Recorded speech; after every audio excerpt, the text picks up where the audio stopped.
So now we'll move on to public comment. Before we begin, I would like to remind members of the public that if you wish to have addressed the board during public comment portion of this meeting, you would have needed to fill out the public comment form available on the district website by noon today. If you miss this opportunity, you are welcome to sign up for the next regular board meeting or email your comments to the board and/or superintendent. Contact information is on the district website. Thank you. My name's Tila Hogel, and my pronouns are she, her.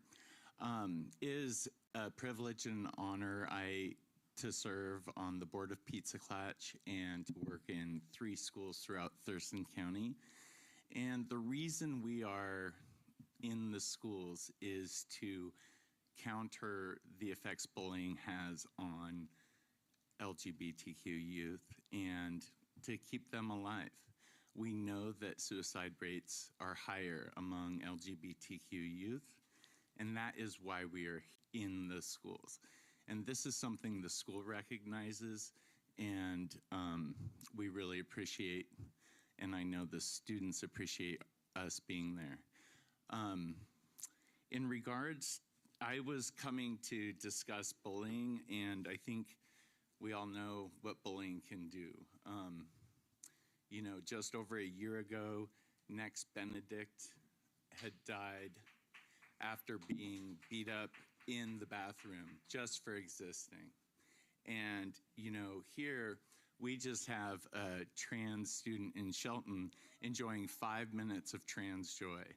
And this is the kind of response it feels like is coming from the school district, is to eliminate trans people or trans girls from girls' sports.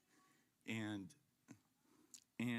I don't think segregation is the solution to an equity problem around this. I know it's hard to teach at a time when bathrooms are blocked in Congress and now a basketball court in Tumwater High School for a young girl. I just have one question. How many trans students here play on WIAA teams in Tumwater? And is it worth creating an entire policy for that many? I don't think you're protecting the safety of anyone by eliminating the right of a trans student to participate in sports. Thank you. Good evening. My name is Sarah Wall, and I am a parent of 3 children in the Tumwater School District, 2 of which who have graduated and 1 which is currently enrolled. I have been observing the recent online conversations about trans players and was really concerned with some of the comments I've seen, including some very derogatory comments about transgender students and athletes. There are already issues with harassment and bullying in the schools. If we listen to these voices, what are we encouraging? It seems that the Tumwater student who sat out of the game with Shelton, as well as the Shelton trans girl who played, are being used as political pawns to further an adult agenda. Anytime these discussions rear their head, harm is done to the transgender community, and I want to encourage you as a school board members, as you navigate these issues, to remember to cultivate a culture of respect, kindness, and empathy to all students, including our amazing trans kids. My intent in speaking today was to provide support for these trans kids that may be hurt by these conversations, and include you to do the same. I see that you are looking at passing a resolution tonight that will support and approve WIAA Amendment 7 and 8, which will remove transgender girls from playing on our girls' teams. The reasoning your resolution states is that the current policies are not safe or fair. I would like to ask that prior to approving this resolution, you ask yourselves if you have done enough research on this matter, or if you are making decisions based on political and parental pressure. What evidence do you have that the transgender students are creating unsafe gameplay? Are the trans students more likely to cause injury than their cisgendered counterparts? I hear about protecting biological girls in bathrooms and locker rooms. Have there been assaults documented from trans girls in these environments? Are there solutions that don't involve removing a previously held right to play? Because in my research, I have not found the evidence to support your assertion that trans girls create an unsafe game. Also, have you done the research to show that it isn't fair?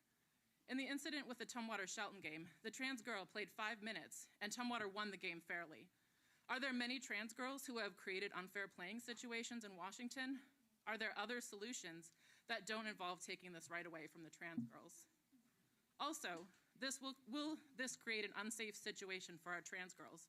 Will our trans girls be safe on our men's teams? Why are girls safe to play on men's teams, but it isn't safe for trans women to play on girls' teams? If you cannot unequivocally say that you have done the research to support your assertion that trans girls are creating unsafe and unfair environments, please either vote this resolution down or delay it while you complete research on this matter. Please allow students to play ball, and please put a stop to parents questioning the sex of students. Please support staff members in investigating potential bullying incidents. If we allow bullying on the courts, we are encouraging it in the classroom as well. A culture of supporting trans kids. Thank you.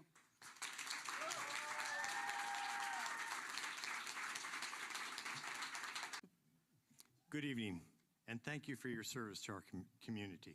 My name is Jeff Lawyer, and I live in unincorporated Thurston County. I'd like to talk about allowing trans girls to play sports. You see, this is not just an academic exercise for me.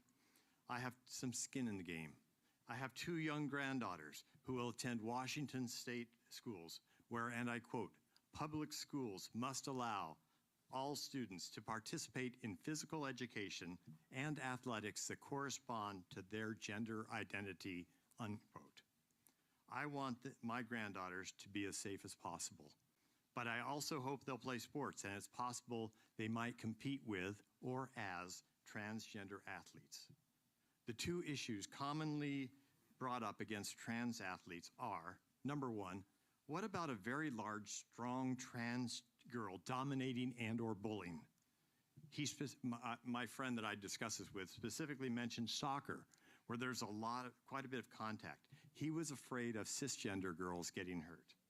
Second, what about the unfair advantages of trans girls might have over cisgender girls, granting them more trophies, scholarships, etc.? First, I'd like to emphasize the fact that studies show approximately 50% of trans youth attempt suicide. Imagine having a 50% chance of coming home to find your child suicided. Regarding the issue of trans girls dominating and or bullying, I have personally known many trans girls and women, and I have only known one whom I thought might dominate in sports because of her sheer size and strength. I've known many cisgender girls and women of which I could say the same. When I coached my daughter in soccer, we often saw unusually large girls, but the opposing dealers dealt with that, taking advantage of the weaknesses that came with larger size, mostly less agility, or we double teamed them, for instance. And rules exist in all sports to reduce the risk of harm to smaller athletes. I don't think my granddaughters will be in significant danger because of this policy. Regarding the issue of unfair advantages, the fear I have of my granddaughters possibly losing some games, trophies, or scholarships is insignificant compared to that of them or their friends suiciding, should they turn out to be transgender. I don't have a problem possibly granting some trans athletes some advantages given the enormous challenges faced by them and the incredible hope it can give to trans youth and saving their lives.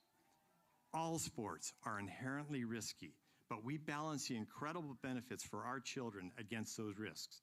I believe that the benefits of allowing transgender girls and women to participate in sports far outweigh the risks. Thank you. I'm proud. Thank you, Jeff. It's your time. Thank you. I have a grandchild who splits his time between Olympia and Tumwater. Thank you for your service tonight. I hope that when my grandkid starts playing team sports, the coaches will look out for every kid's safety, including my grandkids, and that they'll ensure safety by looking at the kid's height, weight, musculature. That's what makes for safe sports. When I was in high school, I was about as tall as I am now, quite a lot skinnier. And if I'd gone out for football, I would have been mashed to a pulp by guys twice my size. nobody would have stopped me. But if I'd been a girl twice my size, they would have put me on the girls' team. And then I would have mashed other girls into a pulp. What is wrong with this picture? Do you see what's wrong? Nobody ever got their arm broken by a chromosome. Separating kids by their sex doesn't keep them safe. We all love our children and grandchildren. We want them to be safe. And I think the district has been doing very well so far by treating them as individuals and going with kinesiology and common sense, not with politics. I appreciate the district's treating students with respect, including trans students, in accordance with state law and common decency so far. The radical right's talk of safety and protecting our girls in sports is a red herring. It's a deception. It lets us reject the rest of their hateful rhetoric and accept this one little thing that seems kind of reasonable. And tomorrow there will be some other little thing. And we've said yes to the first thing, so now it's kind of hard to turn around. And step by step, that's how we get to Auschwitz. So I hope you will vote down this resolution tonight. Thank you. Thank you. Good evening, board members and community members.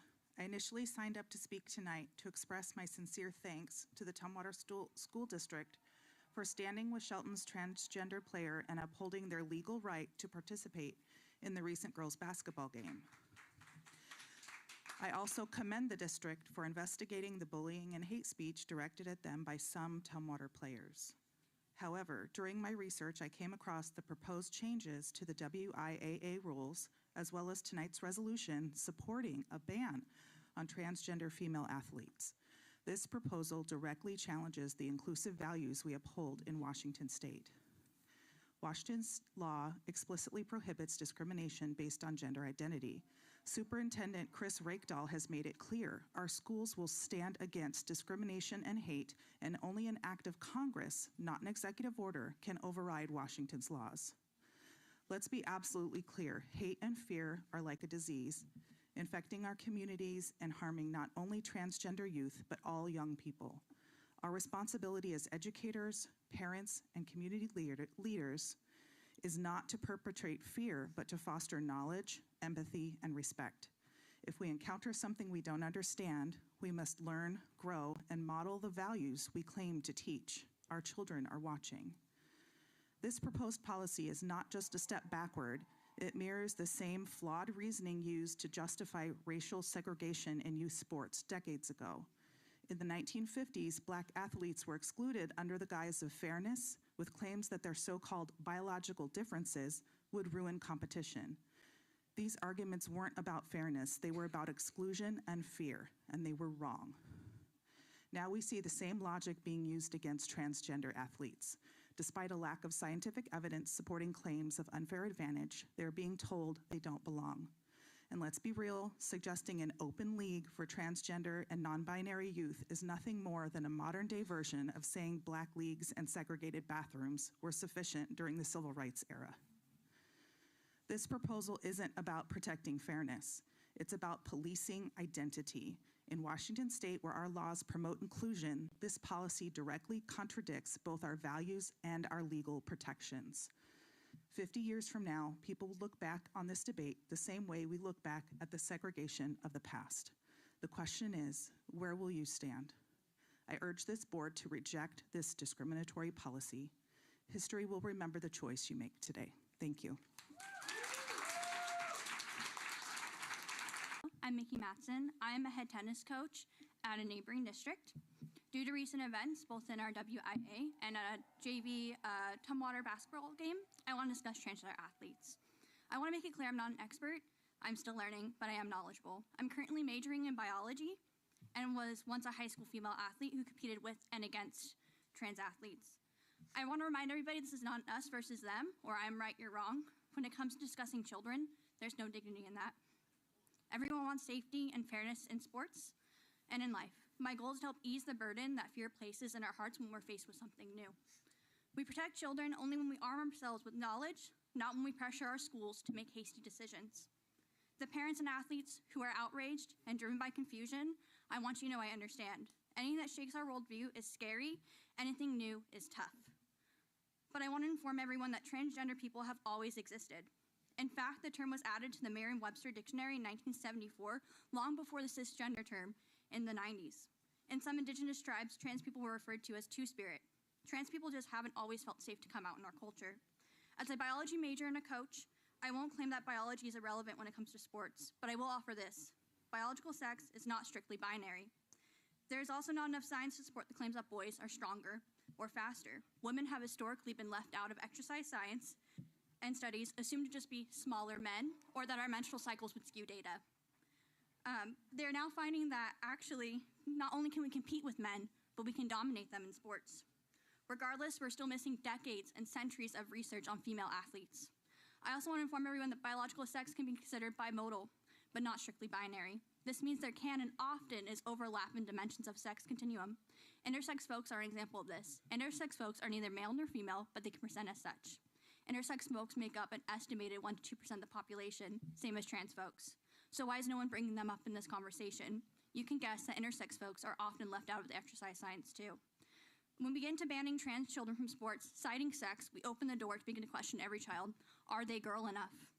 We get into a slippery slope of continuing to violate human rights, of violating our state and federal constitution. I want to encourage the school district to not make that mistake.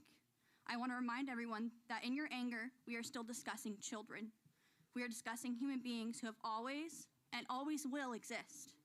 I also want to remind everyone that it was not too long ago white people were scared of people of color in schools, also citing faulty biology. It was harmful.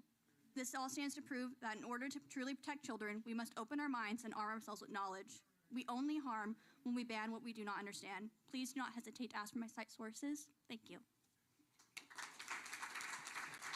Now we are on action item Washington Interscholastic Activities Association policy amendments. Before we get to that, I'd like to make some comments. So there's not a staff presentation. I'm going to open up the discussion. I'd like to open this discussion by saying I have significant concerns about this resolution. The resolution, if passed, would direct staff to support and approve WIAA Policy Amendments 7 and 8, both of which would limit participation in girls' sports to students whose biological sex is female and not honoring a person's gender identity if it differs from their biological sex. As mentioned before, I have a number of concerns about this resolution. First, gender identity is a protected class here in Washington. Protected classes include race and color, national origin, religion and creed, sex, gender identity, sexual orientation, veteran or military status, disability, and use of a service animal. All of these classes are protected from discrimination. Any prohibition against a student playing in sports based upon gender or gender identity is against the law in Washington state. When we began serving on this board, we all took an oath to uphold the Constitution and laws of the United States and the state of Washington. To my knowledge, neither of those have changed. Voting for this would be against the oath I took to act in accordance with the law. Because this is a state law, there is a process to change laws, and this process is outside this body's jurisdiction. Until those laws change, it is our job to serve students in accordance to the laws. Executive orders must work in conjunction with the laws and do not supersede or negate the laws that are currently on the books.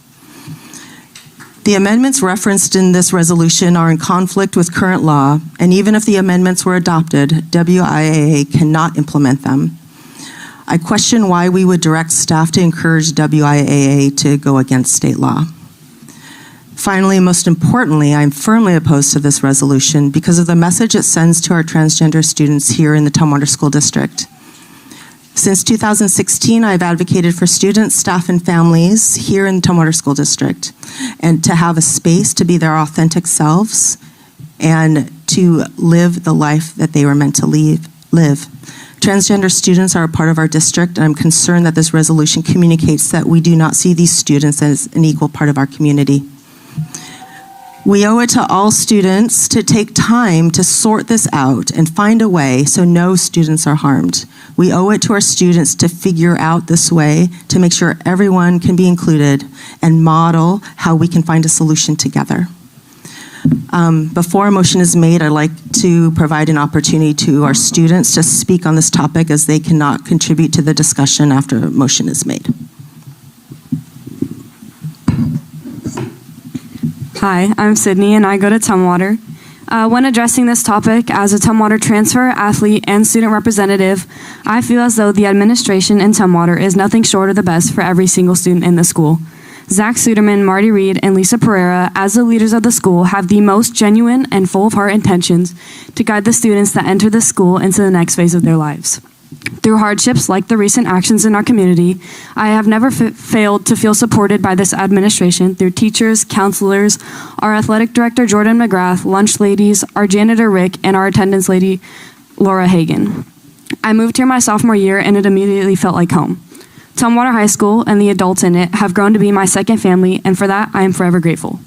I just want to say thank you to the administration within Tumwater High School for always being in every single student's corner, making our community and society a better place, and making Tumwater feel a little bit more like home every single day.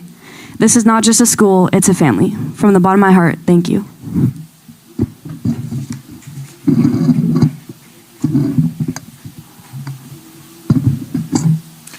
I would just like to say I joined the school board for me to get my voice heard, and I want to say we hear your guys' voices, and thank you for speaking up, because that is what I am here and that is what we are here to do, is represent the students. Whoever you are, we're representing you.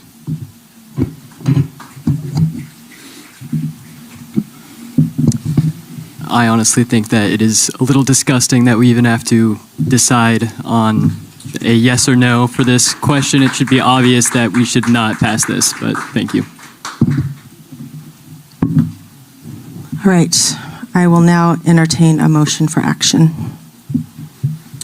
Is it still open for discussion? We'll go to discussion after we make the motion. I make a motion to pass Resolution 092425 as presented. A second. It's been moved and seconded. Now it's open for discussion. Who would like to go first?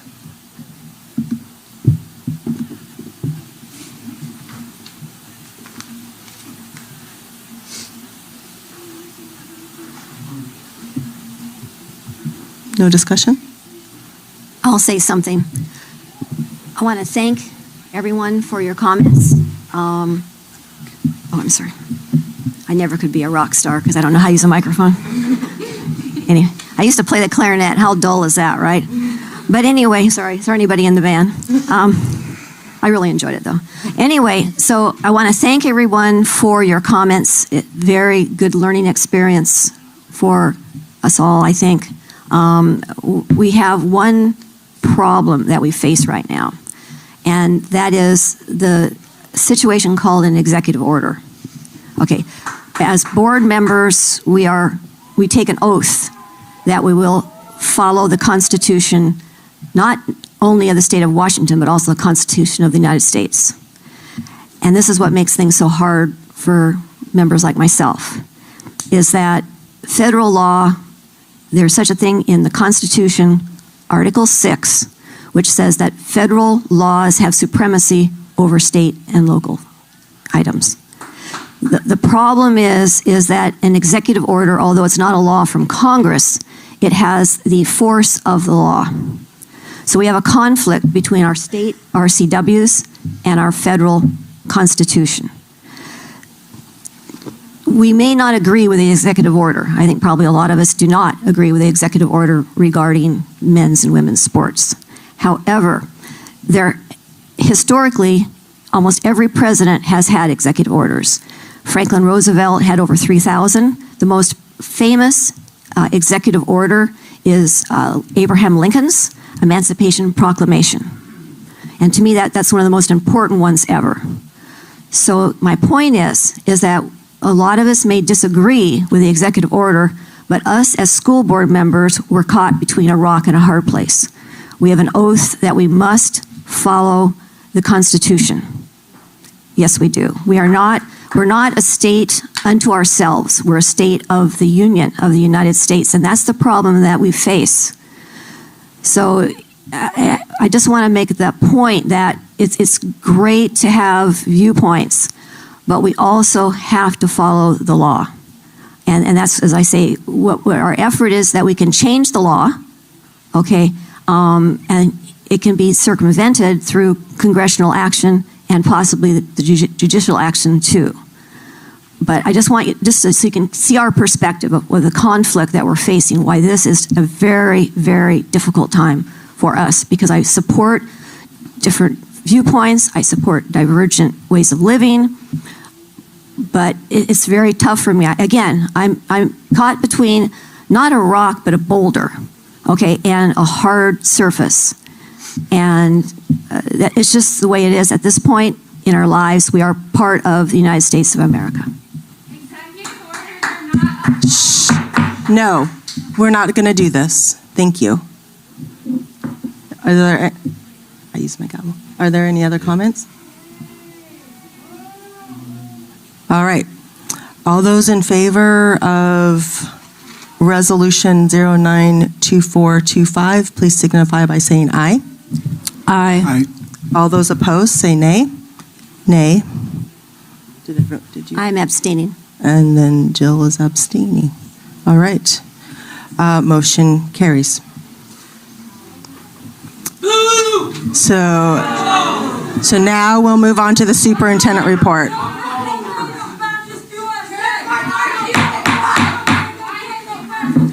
Okay. Call recess. I will. Or just let them leave, I guess. Yeah. Now we'll move on to the superintendent report. Do you want to adjourn for 5 minutes? Or do you want to go? No, go. No, keep going. All right.